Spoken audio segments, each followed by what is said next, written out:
नमस्कार, आप देख रहे हैं न्यूज मंच और मैं हूं विशाल वैभव। अभी हमारे साथ शिक्षक अभ्यर्थी राजीव जी हैं। हम इनसे बात करेंगे चूँकि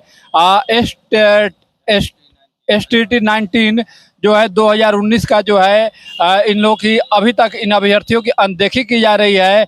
अभी तक जो है ये सड़क पर भटकने को कहीं ना कहीं मजबूर हैं, संघर्ष कर रहे हैं।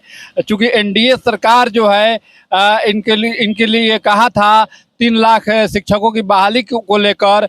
तो हम जानते हैं आखिर क्या कुछ पूरा मामला है। इस मामले से भी हम आपको जो है इसमें रूबरू करवाते हैं, इनसे बात भी करेंगे कि क्या कुछ है।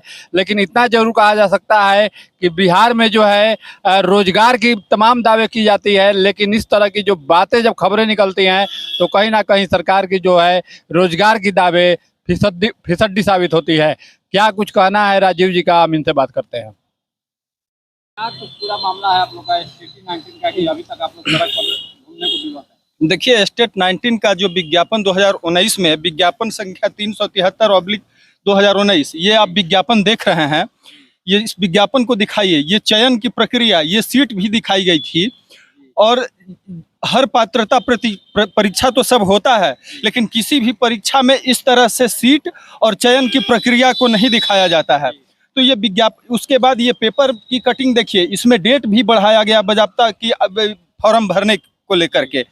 इन सारी चीज़ों को सरकार ने निकालने के बाद, अभ्यर्थियों से आवेदन लेने के बाद परीक्षा लिया।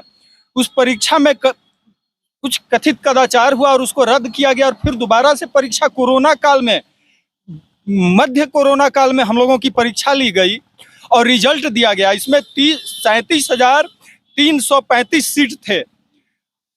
परीक्षा लेने के बाद रिजल्ट जब प्रकाशित किया गया तो मेरिट नॉट मेरिट का खेल खेलकर सरकार ने लड़ा दिया। और फिर उसमें सर्टिफिकेट में कुछ त्रुटियां भी थी, जिससे अभ्यर्थी कोर्ट गए और कोर्ट के आदेश के बाद सर्टिफिकेट का सुधार का आदेश हुआ। लेकिन बिना इस सर्टिफिकेट सुधार किए उस बीच में नीतीश कुमार की सरकार बदली, RJD में गए और तत्कालीन शिक्षा मंत्री प्रोफेसर चंद्रशेखर थे जिन्होंने हमारे विज्ञापन को रद्द किया। लेकिन माननीय नीतीश कुमार जी से, NDA के सरकार से हमारी ये मांग है कि सर, आज आप जब इतने बड़े पैमाने पर 10-12 लाख नौकरी देने का दावा कर रहे हैं और आपने हमारे केस में सिलेबस को लेके जो केस था उसमें काउंटर फाइल भी किया था कि ये नियुक्ति की प्रक्रिया है, तो फिर इतनी कटुता क्यों? हम अभ्यर्थियों से आपका इतना द्वेष क्यों? सर, जब आप 2-2 लाख, 1.5 लाख, 80,000 अभी BPSC Tier 3 की बहाली चल रही है, इतनी बड़े पैमाने पर बहाली ले रहे हैं, तो हम अभ्यर्थियों के साथ अनदेखा क्यों?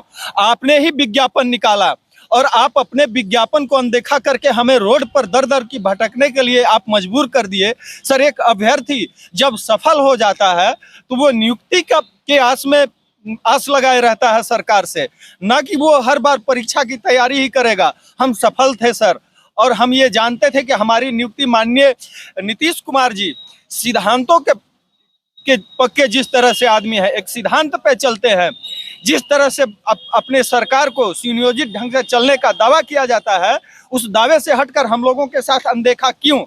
हम लोगों के साथ इस तरह का षड्यंत्र क्यों? ये पूरी की पूरी सिस्टम हम लोगों के साथ अनदेखा किया, पूरे सिस्टम ने हम लोगों के साथ इस तरह का छल किया। तो सरकार से ये मांग है कि हम लोगों का अनदेखा न किया जाए, हम लोगों की बहाली कराई जाए।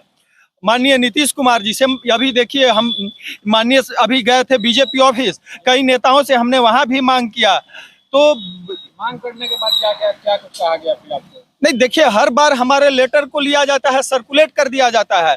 कई जगह से ये कहा जा रहा है कि देखिए, हम लोगों ने तो बहुत प्रयास किया, लेकिन कैबिनेट स्तर से इस पे फैसला लिया जाता है। तो सर, हम कहीं ना कहीं अपने स्थानीय विधायक के पास ही जा पाएंगे या पटना में आवेदन देते हैं। जो नेता, जो विधायक मिलते हैं, हमारी उतनी औकात नहीं है कि हर जगह हम हर समय जा सके, या हर अधिकारी या हर नेता को ये हो कि कब वो मिलेंगे।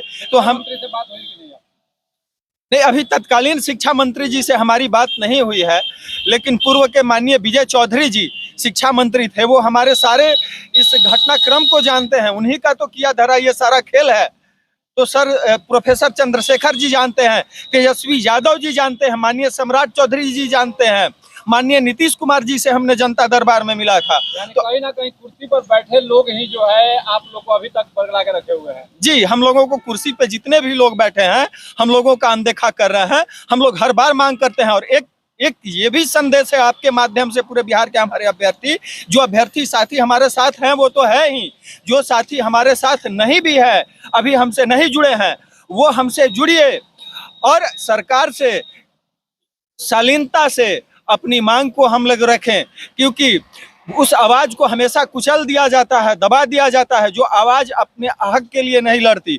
तो आप कहीं ना कहीं एक शांतिपूर्ण तरीके से सरकार से मांग करिए, अपने अपने स्थानीय विधायकों से इस बात को पहुंचाइए। हमारी हक हमारा जायज है, हम लोग कोई आतंकवादी थोड़ी हैं, हम लोग अरब कंट्री से या कहीं से विदेश से थोड़ी आए हैं। क्या लग रहा है कि अगर सरकार आपकी मांग पर विचार नहीं करती है क्योंकि तो फिर आगे क्या कुछ आप लोग की रणनीति होगी? देखिए, हम लोग धरना प्रदर्शन जो भी लोकतंत्र में अधिकार है वो करते आए हैं, करते रहेंगे, मांग करते रहेंगे और हम लोगों पर हमेशा एफआईआर करने का मतलब हमारे कई दोस्तों पे किया भी गया, हमारे कई दोस्त जेल भी गए। हाल ही में देखा गया कि लाठीचार्ज भी हुआ था शिक्षक अभ्यर्थियों पर।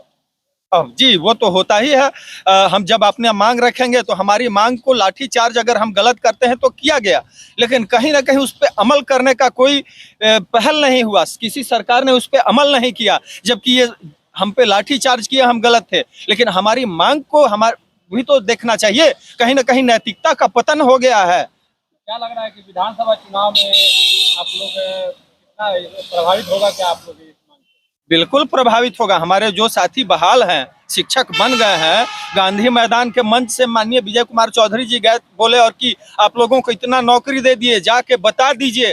अरे सर, आप नौकरी दे दिए, आप रोजगार दे रहे हैं, धन्यवाद के पात्र हैं, लेकिन वो भी अभ्यर्थी जो हमारे दोस्त जो नौकरी में चले गए बीपीएससी में, उनको भी पता है कि स्टेट 19 के साथ आप ही ने अन्याय भी किया था। तो कहीं ना कहीं ये आक्रोश भी दिल से उनके नहीं गया है। राजनीति और षड्यंत्र हर आदमी समझता है। आपके रोजगार का संदेश भी पूरे बिहार में गया है, आपके प्रति संवेदना भी है, लेकिन आक्रोश भी है।